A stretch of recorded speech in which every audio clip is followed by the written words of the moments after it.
D'ici la fin de cette vidéo, tu vas savoir comment écrire des publicités qui convertissent, des bonnes publicités avec l'IA et surtout comment en faire des quantités astronomiques pour les tester et trouver les meilleurs et faire plus d'argent et faire plus de profit et faire plus de ventes. Tout simplement. Dans cette vidéo, je vais te révéler en premier le prompt secret pour copier légalement les meilleures publicités au monde avec l'IA. C'est un prompt qui consiste à prendre une publicité qui marche déjà, qui a été validée et en faire des variantes pour les tester, les mettre en concurrence et voir si on peut pas battre la version de base, tout simplement. Le deuxième, c'est un petit peu similaire, mais c'est à partir d'une publicité, comment en faire 10 pour multiplier le nombre de tests, donc c'est un petit peu pareil. Et le point 3, comment utiliser l'IA intelligemment pour tester comme un fou ce qui marche.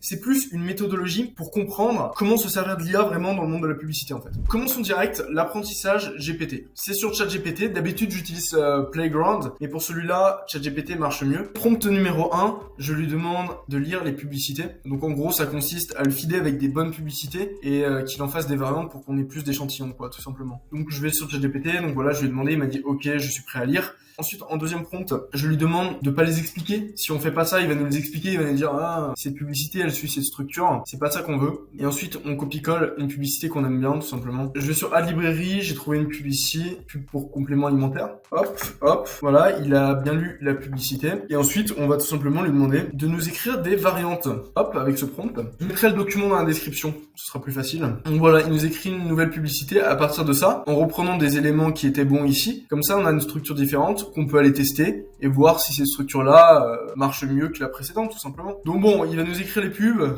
ça va pas finir, donc pour avancer, je vais passer à la suite. Ok, let's go, numéro 2. Contexte Secret Variant. J'en ai déjà parlé dans ma vidéo sur l'emailing. Ça consiste à prendre une publicité, à en faire des variantes ou à changer des variables, changer le thème, changer la structure, mais ça garde la même structure, le même fil rouge, quoi. Tout simplement, ici, j'ai mis contexte dans Playground. C'est important de mettre ces codes pour que l'IA comprenne bien que ce qu'on met au milieu, c'est ce qu'on a envie de changer. Je prends une publicité sur Facebook à l'arrache, je la mets dans contexte, hop, voilà. Ensuite, je peux demander n'importe quoi, je peux demander des variantes ou de changer le sujet. Là, on va dire qu'on va changer le sujet, donc je prends ça. Mais pour une pilule pour perdre du poids en régulant les hormones. Donc, comme d'hab, le sujet le plus bateau possible. Et là, il va reprendre la structure de la pub et même les emojis et l'adapter à une pilule pour la perte de poids. Et le résultat, en général, est pas mal avec cette technique. Donc, avec ça, on peut faire autant de pubs qu'on veut. On prend n'importe quelle pub de Facebook, on change le sujet pour son produit, etc. Et on a des tonnes de pubs, mais super facilement, sans avoir rien à faire. Et des pubs qui, si on cherche bien, marchent déjà. On augmente déjà ses chances de succès. Donc déjà, là, on voit la puissance du truc. C'est incroyable. Ensuite, secret numéro 3. Transformer du contenu existant en pub. Par exemple, si tu as un email sur un produit, tu as créé ton offre, tu as créé les emails, etc., mais tu n'as pas encore créé les pubs. Qu'est-ce que tu fais? Tu utilises mon prompt, tu prends ton email et tu le transformes en pub. Ça, c'est ultra smart. Donc, je prends une pub ici. J'ai pris une pub, c'est un truc sur la séduction. Je supprime tout ça, hop. Je le mets entre le contexte, notre email. Donc, voilà, comme ça, l'IA comprend que ça, ok, c'est un email, etc. Et là, je vais lui demander, avec ce prompt, utilise l'email ci-dessus et transforme-le en une publicité Facebook. Ajoute des emojis et fais en sorte que la publicité attire la curiosité et suscite des émotions. Ne vend pas le produit, tisse simplement la solution. Et à partir de ça, il va nous créer une publicité. Et là, j'ai demandé une publicité.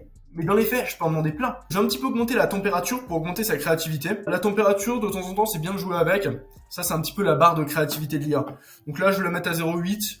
Entre 0,7 et 0,9, il y a des trucs intéressants à faire. On va voir ce que ça donne. À partir de cet email, voilà, il nous met des emojis. Et voilà, on a une pub qui est pas mal. Bon, il abuse un peu sur les emojis, j'avoue. On peut les supprimer après, c'est pas très grave. Mais à partir d'un email, il nous a fait une pub. Et on peut le faire à partir de n'importe quoi. J'ai un site web sur je sais pas quoi. Je peux faire mes pubs à partir de ce site web. Tout contenu de vente peut être transformé en pub. Donc là, pareil, on peut encore faire des pubs 10 fois plus rapidement. Des pubs qui convertissent. Donc c'était un petit peu tout pour ces 3 techniques. Et dernier point, j'ai envie de parler de la méthodologie. Quel est l'intérêt de faire beaucoup de pubs comme ça? Parce qu'en fait, ces méthodes-là, elles servent à faire beaucoup de pubs rapidement. Mais c'est quoi l'intérêt? C'est quoi l'intérêt final de faire ça?